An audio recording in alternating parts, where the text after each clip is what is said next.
ಪ್ರಧಾನಿ ಮೋದಿ ಏನು ಆರ್ಥಿಕ ತಜ್ಞರ? ಸಿದ್ದರಾಮಯ್ಯ ಪ್ರಶ್ನೆ.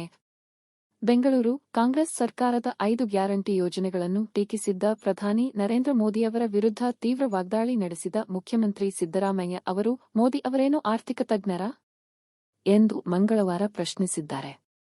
10 ವರ್ಷಗಳ ಹಿಂದೆ ಪ್ರಧಾನಿ ಮೋದಿ ಭರವಸೆ ನೀಡಿದಂತೆ ವರ್ಷಕ್ಕೆ 2 ಕೋಟಿ ಉದ್ಯೋಗಗಳನ್ನು ನೀಡಲು ವಿಫಲವಾಗಿದ್ದಾರೆ ಎಂದು ಪ್ರಧಾನಿಯನ್ನು ಸಿಎಂ ತರಾಟೆಗೆ ತೆಗೆದುಕೊಂಡರು. ಮಿಸ್ಟರ್ ಪ್ರೈಮ್ ಮಿನಿಸ್ಟರ್, ನಮ್ಮ ಕಾಂಗ್ರೆಸ್ ಸರ್ಕಾರ ಕರ್ನಾಟಕದಲ್ಲಿ ಎಲ್ಲ 5 ಭರವಸೆಗಳನ್ನು ಜಾರಿಗೆ ತಂದಿದೆ.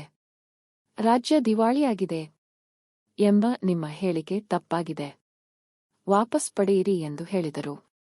2022-23ನೇ ಶೈಕ್ಷಣಿಕ ವರ್ಷದಲ್ಲಿ ಉತ್ತೀರ್ಣರಾದ ಪದವೀಧರರಿಗೆ 3,000 ಮತ್ತು ಡಿಪ್ಲೊಮಾದಾರರಿಗೆ 1,500 ರು ನಿರುದ್ಯೋಗ ಭತ್ಯೆ ನೀಡುವ ಕಾಂಗ್ರೆಸ್ ಪಕ್ಷದ 5ನೇ ಮತ್ತು ಅಂತಿಮ ಚುನಾವಣಾ ಗ್ಯಾರಂಟಿ ಯುವ ನಿಧಿ ನೋಂದಣಿಗೆ ಚಾಲನೆ ನೀಡಿ ಸಿದ್ದರಾಮಯ್ಯ ಮಾತನಾಡಿದರು.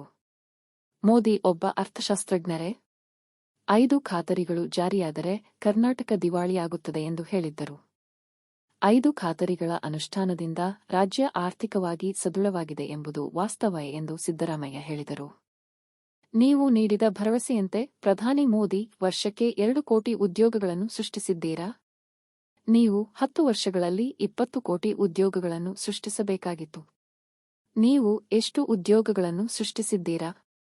ನಿಮ್ಮ ಮಾತನ್ನು ಉಳಿಸಿಕೊಳ್ಳುವಲ್ಲಿ ವಿಫಲರಾಗಿದ್ದೀರಿಯೇ ಎಂದು ಸಿದ್ದರಾಮಯ್ಯ ವಾಗ್ದಾಳಿ ನಡೆಸಿದರು.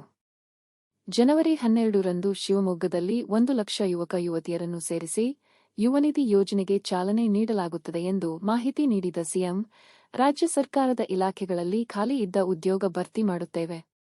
ಹೈದರಾಬಾದ್, ಕರ್ನಾಟಕದಲ್ಲೂ ಖಾಲಿ ಹುದ್ದೆ ಭರ್ತಿ ಮಾಡುತ್ತೇವೆ. ನಿರುದ್ಯೋಗ ನಿವಾರಣೆ ಪ್ರಯತ್ನ ಮಾಡುತ್ತೇವೆ ಎಂದು ಭರವಸೆ ನೀಡಿದರು.